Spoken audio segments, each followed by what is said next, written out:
In this video I will create this advanced search option only using Figma.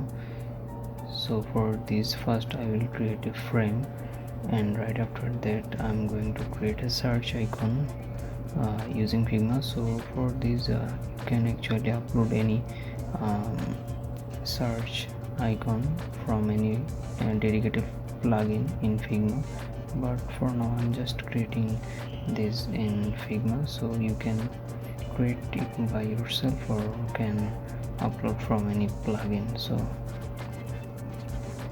I'm just making a bit customization for this search option, and right after that I'm just putting it on the left side, and I will create another cross option, and you can easily create these things in Figma. So for now I'm just doing this by myself, and if you need any customization you will do it. And right after that I will create a rectangle, and for now I'm just making the edges round. So for these things, as I'm doing this, now I'm going to write something in the rectangle and customize it by yourself.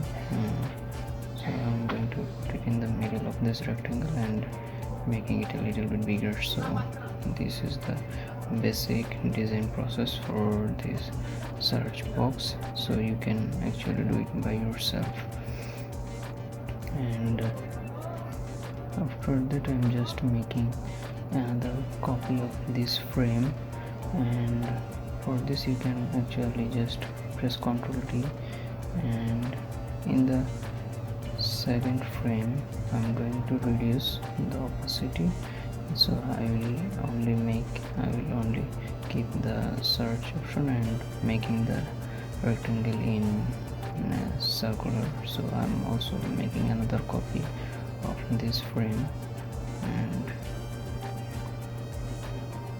so right now I'm going to the prototype for this. So the first option is while hovering navigate, and it will be smart animate, and ease out 300 milliseconds. From second to third it will be on click, and from third last to first it will be again on click, smart animate, and you just need to make this.